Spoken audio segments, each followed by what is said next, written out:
Vote দিবলৈ যাবলৈ ওলালোঁ যদিও গাটো ভাল নহয়। আপোনালোকে গম পায়েই যে মই ভৰিত দুখ পাই আছোঁ। কালি দেখুৱাই আহিছোঁহে। তথাপিও ভোটটো দিবই লাগিব আৰু নিজৰ মানুহ উঠিছে যিহেতু তেওঁলোককো ছাপোৰ্ট কৰিবই লাগিব।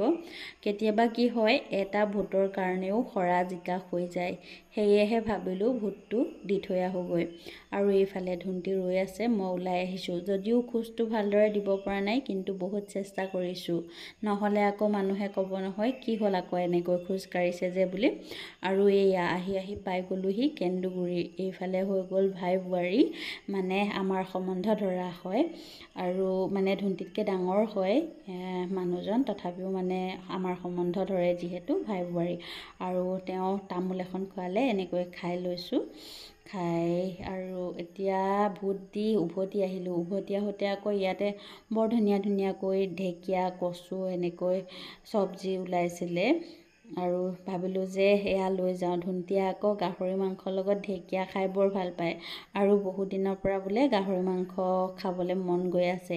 সেয়েহে ঢেকীয়া ল'লোঁ আৰু ক'লোঁ যে তুমি ঢেকীয়াৰ লগত বনাবা। বৰ ধুনীয়াকৈ বনাই ঢেকীয়াৰ লগত গাহৰি মাংস। এইফালে আহি গাহৰি মাংসও লৈ ল'লোঁ আৰু ইয়াতে মানে ধুন্তিয়ে দেখাই আছে কোন পিচ দিব লাগিব। মই কৈছোঁ যে কাঠ মাংস ল'বা আকৌ, মই আকৌ কাঠ মাংসহে খাই ভাল পাওঁ। ধুন্তিয়ে আকৌ তেলো ভাল পায়। আৰু আহি এইফালে দেখিছেনে, মই অৰ্ডাৰ দিছিলোঁ মানে চিচাৰ বৈয়াম 6টা। বৰ ধুনীয়া বৈয়ামকেইটা। তাকে ভাবিলোঁ আপোনালোকক অলপমান দেখুৱাই দিওঁ। আপোনালোকৰ ভাল লাগিছেনে নাই জনাবচোন। মোৰ বৰ পচন্দ হৈছে। মানে ইয়াতে মছলা চছলাও থ'ব পৰা যায়, কিন্তু মই আচাৰৰ কাৰণেহে লৈছোঁ। এতিয়া যে ভোট জলকীয়া ওলাব, জলকীয়াবোৰ তেল দি এনেকৈ ভৰাই থ'লে মানে চিচাৰ বৈয়ামত বহু দিনলৈ থাকিব। প্লাষ্টিকৰ বৈয়ামত যিহেতু সোনকালে বেয়া হৈ যায়, সেয়ে। আৰু এইফালে বিলাহীও কেইটামান শুকুৱাই থৈছিলোঁ, এনেকৈ সৰু বিলাহী, তাকো আচাৰত ভৰাম বুলি ভাবিছোঁ। আপোনালোকে বাৰু সৰু বিলাহী আচাৰ থয়নে নথয়? মই আকৌ আগতে এবাৰ থৈছিলোঁ, খাবলৈ ভাল হৈছিলে যদিও বহুতখিনি বিলাহী শুকোৱাৰ পাছতো মানে বহুত কমি গ'ল। সেইকাৰণে এইবাৰ এনেকৈ গোটাই ভৰাম বুলি ভাবিছোঁ। অলপ সৰহ হৈ থাকিব, বেছি শুকুৱাই দিলে কমি যায়। আৰু এইয়া ঢেকীয়া আৰু এইফালে গাহৰি মাংস জিলটো থাকিয়ে আহিছে। ঢেকীয়া আৰু গাহৰি মাংস এতিয়া ধুন্তিয়ে বনাব আৰু মই ভাত আৰু কিবা এটা বনাব লাগিব।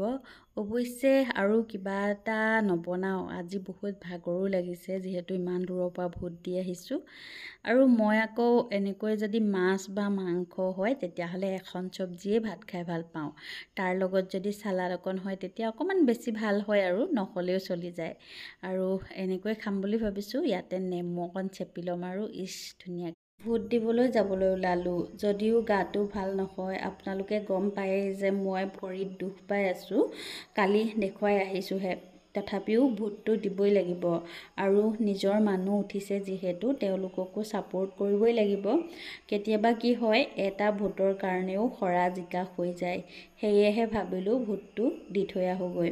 আৰু এইফালে ধুন্তি ৰৈ আছে, মই ওলাই আহিছোঁ। যদিও খোজটো ভালদৰে দিব পৰা নাই, কিন্তু বহুত চেষ্টা কৰিছোঁ। নহ'লে আকৌ মানুহে ক'ব নহয়, কি হ'ল আকৌ এনেকৈ খোজ কাঢ়িছে যে বুলি। আৰু এইয়া আহি পাই গ'লোহি কেন্দুগুৰি। এইফালে হৈ গ'ল ভাই বোৱাৰী, মানে আমাৰ সম্বন্ধ ধৰা হয় আৰু মানে ধুন্তিতকৈ ডাঙৰ হয় মানুহজন, তথাপিও মানে আমাৰ সম্বন্ধ ধৰে যিহেতু ভাই বোৱাৰী। আৰু তেওঁ তামোল এখন খোৱালে, এনেকৈ খাই লৈছোঁ।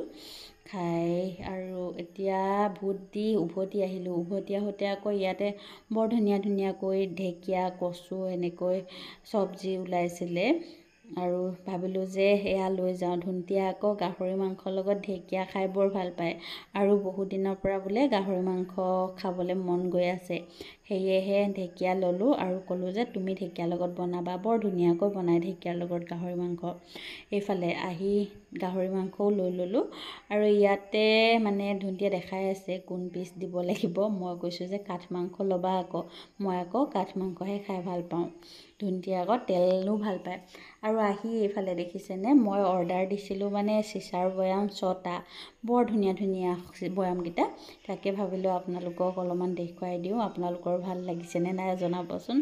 মোৰ বৰ পচন্দ হৈছে, মানে ইয়াতে মছলা চছলাও থ'ব পৰা যায়, কিন্তু মই আচাৰৰ কাৰণেহে লৈছোঁ। এতিয়া যে ভোট জলকীয়া ওলাব, জলকীয়াবোৰ তেল দি এনেকৈ ভৰাই থ'লে মানে চিচাৰ বৈয়ামত বহু দিনলৈ থাকিব, প্লাষ্টিকৰ বৈয়ামত যিহেতু সোনকালে বেয়া হৈ যায়, সেয়ে। আৰু এইফালে বিলাহীও কেইটামান শুকুৱাই থৈছিলোঁ, এনেকৈ সৰু বিলাহী, তাকো আচাৰত ভৰাম বুলি ভাবিছোঁ। আপোনালোকে বাৰু সৰু বিলাহী আচাৰ থয়নে নথয়? মই আকৌ আগতে এবাৰ থৈছিলোঁ, খাবলৈ ভাল হৈছিলে যদিও বহুতখিনি বিলাহী শুকোৱাৰ পাছতো মানে বহুত কমি গ'ল।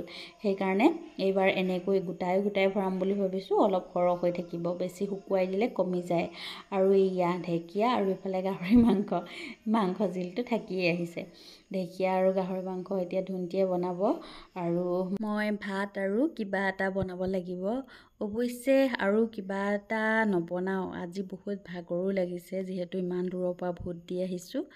আৰু মই আকৌ এনেকৈ যদি মাছ বা মাংস হয় তেতিয়াহ'লে এখন চব্জিয়ে ভাত খাই ভাল পাওঁ। তাৰ লগত যদি চালাড অকণ হয় তেতিয়া অকণমান বেছি ভাল হয়, আৰু নহ'লেও চলি যায়। আৰু এনেকৈ খাম বুলি ভাবিছোঁ। ইয়াতে নেমু অকণ চেপি ল'ম আৰু ধুনীয়া